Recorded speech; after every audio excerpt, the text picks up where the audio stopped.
Okay, in this video I'm going to be talking about section 5.1, which is all about approximating areas under curves using Riemann sums. So first let's do one with just 4 subintervals. So let's say I wanted to calculate the midpoint approximation with 4 subintervals, which is denoted by m sub 4, to the area under the curve f of x equals x squared minus 1 on the interval 2 to 4. So one way you can do these problems is purely graphical, right? Just graph the function of interest, split up your interval into however many subintervals you need in whatever width. So it is always good to find the width of each interval so you know how to split it up. So I take b minus a and divide by the number of subintervals, which in this case is 4. So this would be 2 over 4, which is 1/2. So if I'm looking at the interval 2 to 4, essentially what I want to do is I want to make 4 equally width subintervals, and they each have to have width 1/2. So that means the first point is going to be at, I'll use decimals, 2.5. The next point is at 3. So the first point's at 2, 2.5, 3, and 3.5. And the last point is 4. So this is indeed what's called a partition of the interval of interest. So I'll graph this function. It looks like x squared, but shifted down 1 unit. So here's 1, and then f of 1 is 0, f of 2 is 3, f of 3 would be 8, which is about right here, and f of 4 is 15, which is up here. So it's a parabola that looks something like this. Okay, so this is my function f of x equals x squared minus 1. So the area that I'm interested in is this area right here. Correct? So area equals, right, I'm not sure.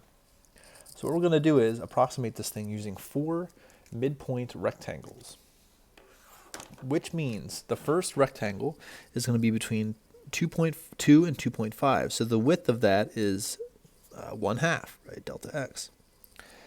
So what point do I have to use? What is the exact midpoint in the center here? Well, that would be 2.25. So I have to go up to the curve, right, and draw my rectangle like this. So A1, which will be the area of this rectangle, would be exactly length times width, right? But you can, or height times width, whatever you want to call it. The length here is going to be exactly f of 2.5. I'm sorry, 2.25. F of 2.25 times the width, which is 0.5. So my function in this case is x squared minus 1. So I have to plug 2.25 into that function, which would be 2.25 squared minus 1, right? And I have to multiply by 0.5. So I'm just going to plug this into my calculator. What would be 2.25 squared minus 1? That's 4.0625, and then times 0.5, I get 2.03125. So that is the area of the first rectangle. Now, I essentially just rinse and repeat, right? I do the exact same thing. So in between 2.5 and 3, the midpoint will be 2.75. So I go up to the curve, right, and draw my rectangle, and we see that the height, right, so this distance is exactly f of 2.75. Right, which means I have to plug it into the function to get that. So A2, again, would be f of 2.75 times 0.5. So that would be 2.75 squared minus 1 times 0.5, which is going to give me a number. Now A3, once you get the pattern going, right, you should kind of know what to do each time. So this would be 3.25. And again, my rectangle would look something like this. The last one's going to be 3.75. So my rectangle looks something like that. So A3 is going to be f of 3.25, right, times 0.5, which would be 3.25 squared minus 1 times 0.5. That'll give me a number. And A4, that would be f of 3.75, right, times 0.5, which is 3.75 squared minus 1 times 0.5. Okay, so let me do these 4 numbers here.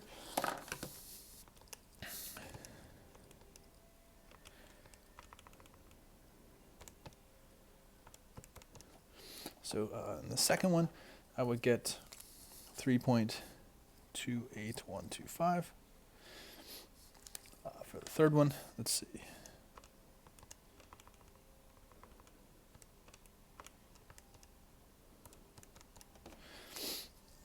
4.78125.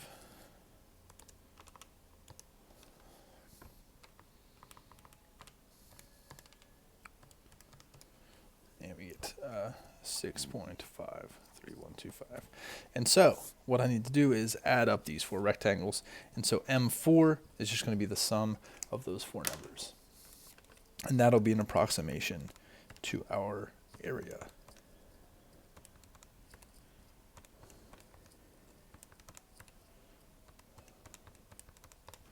And we get 16.625.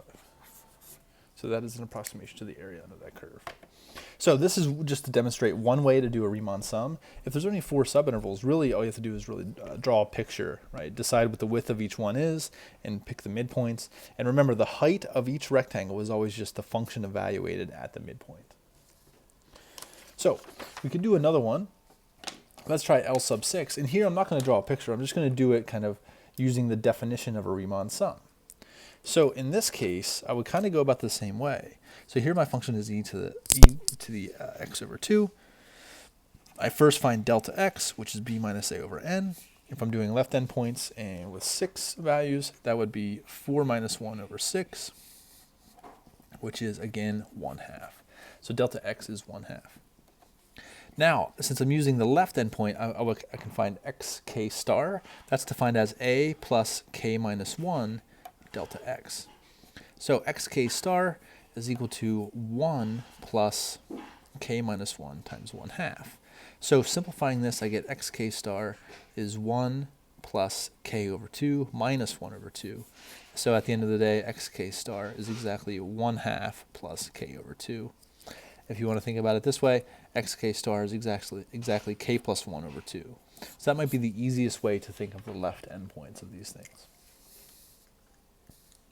Okay, so then L sub 6, right, is defined as the sum from k equals 1 to 6 of f of xk star times delta x. So if simplifying this, I would get k equals 1 to 6, right, of f of k plus 1 over 2 times 1 over 2.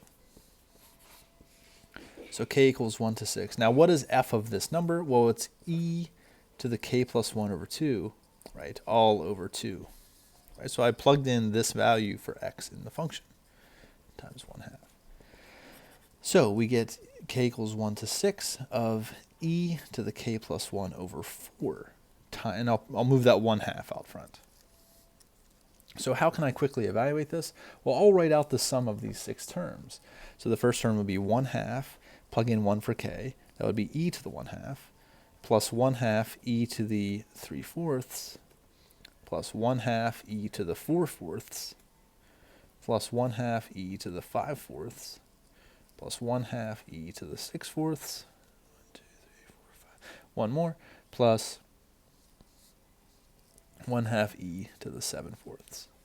And so what we have here is 1/2. I'll factor out a 1/2. We have e to the 1/2 plus e to the 3/4 plus e, because it's just 1, plus e to the 5/4 plus e to the 3/2 plus e to the 7/4. And so that is essentially my answer.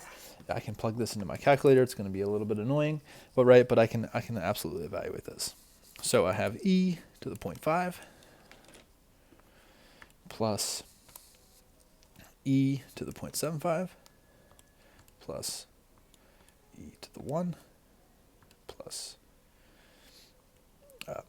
e to the 1.25 plus e to the 1.5 plus e to the 1.75, which is the last one. And then all of that divided by 2. So my answer is, so L6 is 10.1053. So that's the approximate area under that curve without even drawing a picture, right? So that's one way you can use the Riemann sum definition to get your answer. Okay? Now, say we want to use 80 subintervals. So this is where the Riemann sum actually comes into play, all right, in those identities that we were talking about in class. So again, n is 80, right? a here is negative 2, b is 2, and f of x is the function 4 minus x squared. So delta x then is b minus a over n, which will be 2 minus negative 2 over 80, right, which is 4 over 80, which is 1/20th. So that's my delta x. I want to use the right rule, so xk star will be a plus k delta x. Okay, so that gives me xk star is negative 2 plus k times 1 over 20. And so xk star is exactly negative 2 plus k over 20. Okay, so that's a messy expression, but hey, that works. And then finally, if I want to do R80, that is the sum from k equals 1 to 80, right, of f xk star delta x. So I have k equals 1 to 80 of f of negative 2 plus k over 20, right, times delta x, which is 1 over 20. So continually simplifying this thing. How could I do f of this number? Well, f is defined as 4 minus that number, right, squared, times 1 over 20. Now this one we're actually going to be able to evaluate, so we can keep going. So here if I do 4 minus, okay, this thing squared would be positive 4 minus 4k over 20, that's the middle term, and then plus k squared over 400 times 1 over 20. So continuing on, we would get the 4 minus 4 cancels, and I would get positive 4k over 20 minus, because I'm distributing the minus, k squared over 400, all times 1 over 20. I'm going to bring the 1 over 20 in. At the same time, I'm going to reduce this. So this would be k equals 1 to 80. This would have been 1k over 5, so that'll be k over 100, minus k squared over 8,000. Now I can use the properties of summations to actually split this into two summations. So I have k equals 1 to 80 of k over 100 minus k equals 1 to 80 of k squared over 8,000. So I'll bring this guy way up here. We have, in the first summation, I can bring out the 100, 1 over 100, times the sum from k equals 1 to 80 of k minus 1 over 8,000 times the sum k equals 1 to 80 of k squared. Now's the time to use those identities. So the sum from k equals 1 to 80, I can use an identity for that. That's the same as 80 squared over 2 plus 80 over 2 minus dot dot dot. I'll bring this down. So this would be 1 over 8,000 times, this would be 80 cubed over 3 plus 80 squared over 2 plus 80 over 6. So all I have to do now is simplify these two numbers. So I'll do the first one. So that would be 80 squared divided by 2 plus 80 divided by 2. So that is equal to 1 over 100 times 3,240 minus 1 over 8,000. Now what would this mess be? So this would be 80 cubed divided by 3 plus 80 squared divided by 2 plus 80 divided by 6. So that's 173,880. And finally, we got 3240 divided by 100. And 21.735. So we get, as our final answer, 10.665. That would be R80. Okay, so that's how you would do one of these Riemann sums where there's a lot of rectangles, right? You can use these identities at some point. Okay, so let me do one more of these where we have a function where we actually can't use the identity. So I just want to get an expression as the in sigma notation. So I'll do it for L80, M80, and R80 for this function root x from 0 to 4. So in each approximation, we still need delta x. That never changes. So this would be 4 minus 0 over 80, which is 4 over 80, which again is 1 over 20. Okay, so there's my delta x. Now I'll split this into the left, the middle, right, midpoint, sorry, and the right, because they all have different formulas. So xk star here is a plus k minus 1 delta x.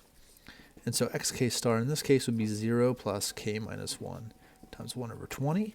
And so xk star in this case is just k minus 1 over 20. Xk star here is defined as a plus k minus 1 half times delta x. So xk star here would be 0 plus k minus 1 half times 120. 1 over 20, sorry. And a k star in this case would just be, I'll just write it as k minus 1 half over 20. Xk star here is a plus k delta x. And so xk star is just 0 plus k times 1 over 20. And so xk star in this case would just be k over 20. So this is really the only thing that changes in each formula. So here, L80 is defined as the sum from k equals 1 to 80 of f of xk star delta x. M80 is, again, it's actually the same exact formula. F of xk star times delta x. And R80 also same formula. Right, f of xk star delta x. So plugging in, I would get the sum, k equals 1 to 80, of f of xk star. Well, that's just the square root of this value. So it would be the square root of k minus 1 over 20 times 1 over 20. And that's my answer. So there's not much else I can do there because I can't use an identity on it. Likewise, so this would be M80. So k equals 1 to 80. This would be the square root of k minus 1 half over 20, right, times 1 over 20. So that's my answer for M80. And finally, R80,